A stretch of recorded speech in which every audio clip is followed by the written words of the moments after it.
Hello everyone, Canon Low here, back with more Sword Art Online Fatal Bullet, and I've been doing a lot of crafting and legendary weapon hunting since the last time I recorded stuff.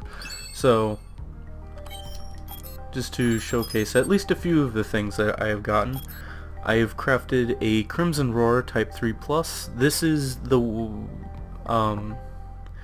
a grenade launcher type for launcher EP weapons. It drops from the Freezing Menace at the end of the Bridge of Hope, and at first I didn't really care for this because when you fire, the arcs of the shots go directly downward pretty much. So your effective range is, even though that it says 12 meters, it's probably more like 5. But it's decent at crowd control, but there's one specific boss that this works wonders on, and that is the tank from DLC 3, which is in the Lost Gate, I think. Yes. So I'm gonna showcase that a little bit because I'm still trying to get a legendary version of Alice's shotgun at the moment. So besides that, I have gotten a different assault rifle that I'm going to probably, this is probably going to be my main weapon for as a whole here, and I've pretty much crafted it to be as good as I can get it, as far as I'm aware at this point in time.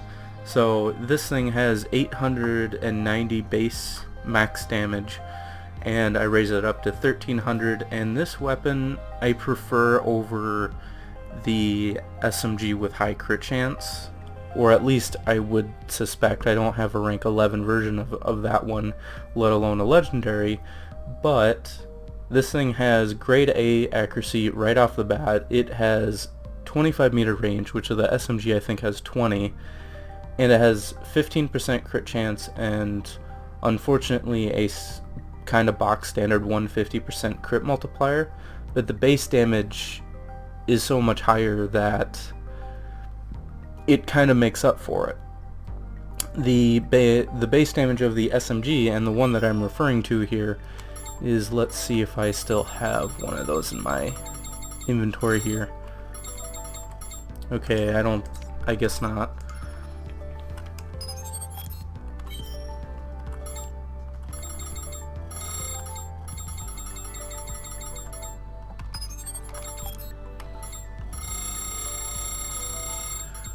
But it's called like the something Midnight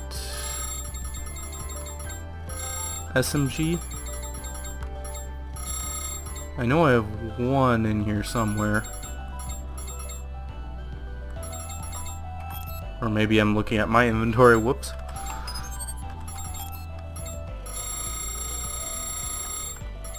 Okay, the LMG Moonlight 3+.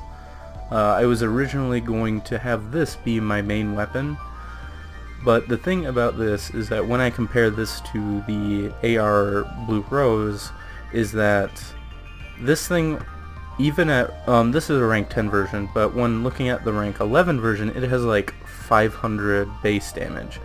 And I guess the accuracy is also A, right off the bat, okay. But it has less range, it also has less rate of fire, pretty much the same ammo clip, but like the main thing is that the base damage is so much lower, and I just don't really think that the base crit chance and the crit damage is gonna make up for it, personally, and the extra range just makes it feel all around probably better. So I don't know, I might get a rank 11 legendary version of this at some point. But that is that. And just to show like what shotgun I'm referring to for Alice, it is probably the best crit shotgun, I think. If you have high enough strength and dexterity to dual wield these, I could definitely see them being very powerful. but they have 8% base crit chance, which I do believe is the highest out of any shotgun. The second highest is... I wouldn't be surprised if it was the Holy Arrow with 3%. But this has 8% and it's fully auto, so if you have high strength and high dexterity to dual wield these could be very powerful. So, equipment wise, I have pretty much almost maxed out this straw hat with the stats that I want. With this one I was going for strength, luck, movement speed, and then I had a HP recovery on here, which is pretty much perfect for my playstyle, because I wanted to be pretty much as fast as I could be. I mean, I'm not gonna try to get plus 30 agility on either of my accessories, so I'm not going to go the absolute maximum speed, but as fast as I can without that. And then the HP recovery helps it so that I am only using healing field shot 3, and then the HP recovery like helps it so that actually heals somewhat. And then the strength eventually is going to allow me to dual wield the assault rifle Blue Roses, because I'm gonna get 165 base, and then with plus 30 I get 195, and that will allow me to dual wield these, I do believe. So if I did my math correctly anyway. Yeah, should be.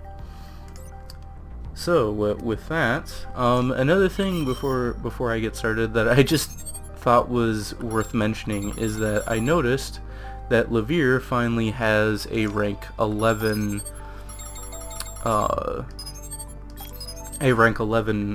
Gatling gun now. So I guess she needs to be level 262 in order to achieve that. And there is a big, huge difference between the rank 10 version and the rank 11 version of this. She pretty much gains triple the damage. So if you're using Levere, if you can get her to get yourself up to 262 for her to be able to use that, then that is a huge bump up. And also, I think she's still, yes, she's still hacking, and she still doesn't have, technically have the requirements to even use that, but oh well. So with that, I've also been trying to level up Shield Matrix, just because I found that against certain bosses anyway, especially like the bosses I enjoy farming in DLC 4, Shield Matrix actually is very useful. But first I'm going to showcase the tank with these launchers.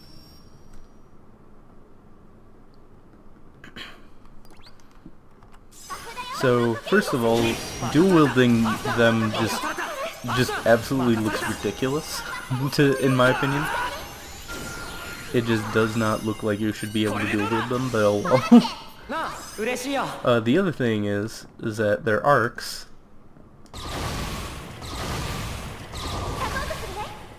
like, that's pretty much as far as you can shoot out, and they actually do inflict blaze buildup.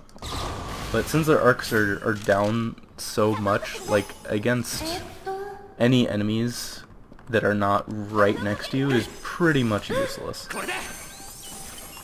But I do find that it is pretty much the best weapon for going against the tank. So this is the buffed version, so the 220.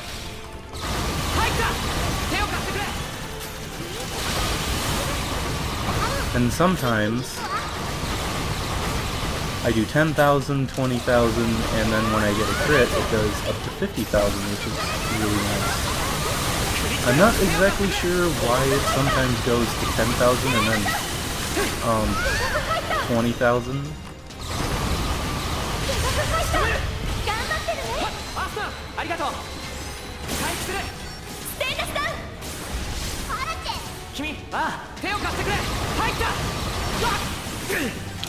I mean, I think possibly it's a matter of like the detection of whether or not it's considered I'm actually getting a shot or not. I don't know, but Yeah, like the damage really racks up with this thing.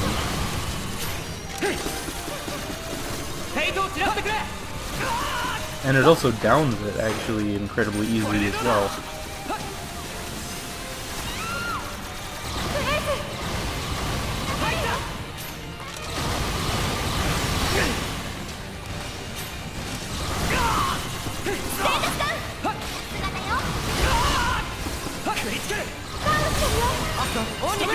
So when he's down, using Sentry style to get a little bit more attack damage is a good idea.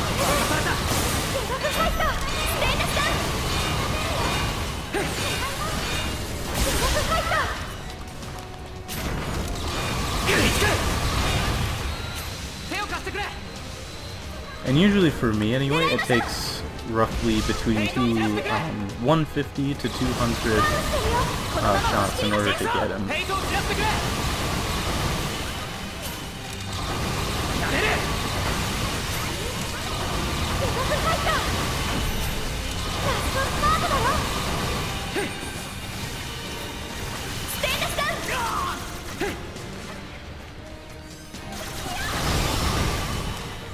And there we go. And also this boss drops the highest base physical damage Gatling gun, which is called the Pandemonium. Pandemonium, yes. And once it's rank 11, that's what Levere uses. That has like 3,000 base damage at rank 11.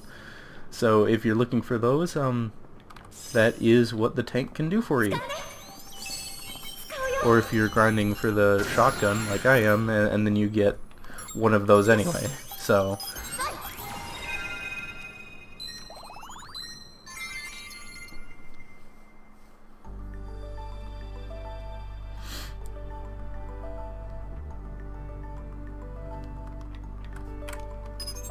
and also, one thing that I want to mention before I get back into Dissonance of the Nexus here pretty quick is that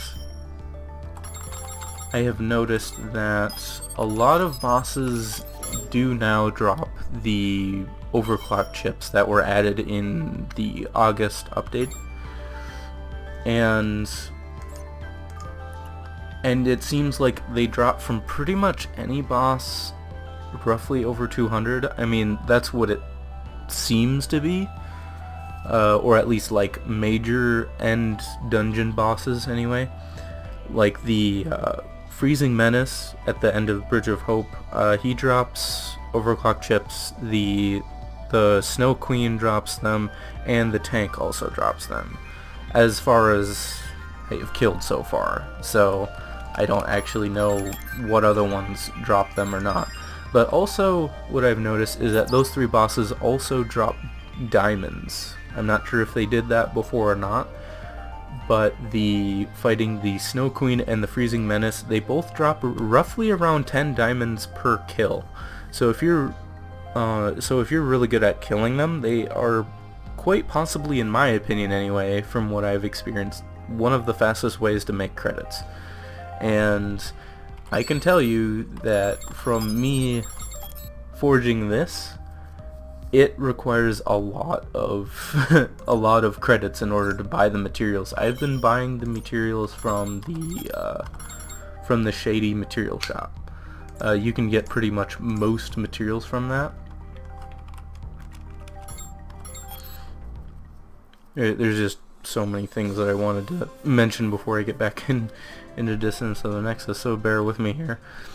Another thing is that I do have the Braveheart on as well. So I was able to craft one of those. And that is using the Quadruped Armor Plate, I think is the only one that is hard to get. And that is... And that material is from the Freezing Menace, so you will have to farm that boss. I think you get between like 3 to 5 per kill. So you do have to... So you will have to kill a decent number of them. And then for Seven's outfit, the Divine Thread you can buy It's pretty expensive. But the Eternal Crystal... The Eternal Crystal, you might need to do the Ghost Quest in order to farm those. I mean, that's what I did. I was kind of figuring that the Eternal Crystals would be required for the Reunion Song as well, which is the one that I would probably make for myself. But yeah. So that has been what I've been roughly doing at this point. And that doesn't really have anything super interesting. Oh yeah, for anyone interested, in order to get the Blue Rose assault rifle, you have to...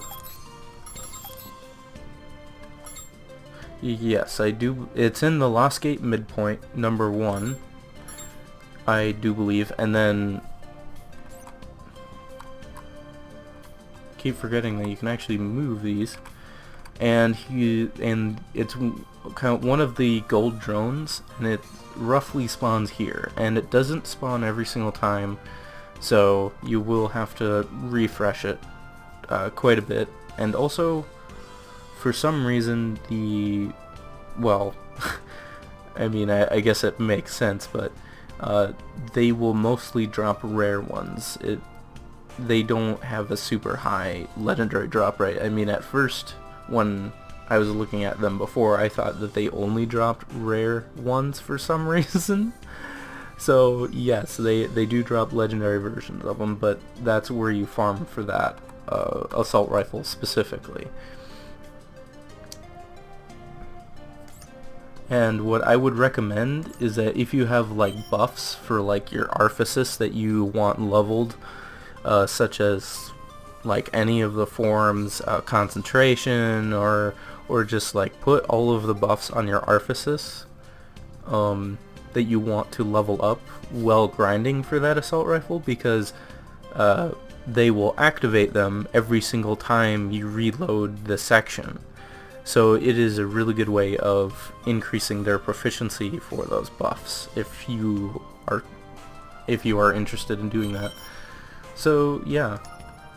So without further ado, with that, all of that taken care of, switch back to my main here. And yes, I am 1 strength away with my current setup. I can't deal with these. So that's pretty funny. But yeah, I think that was it. I might just sell that, but without further ado, let's get back into Dissonance of the Nexus.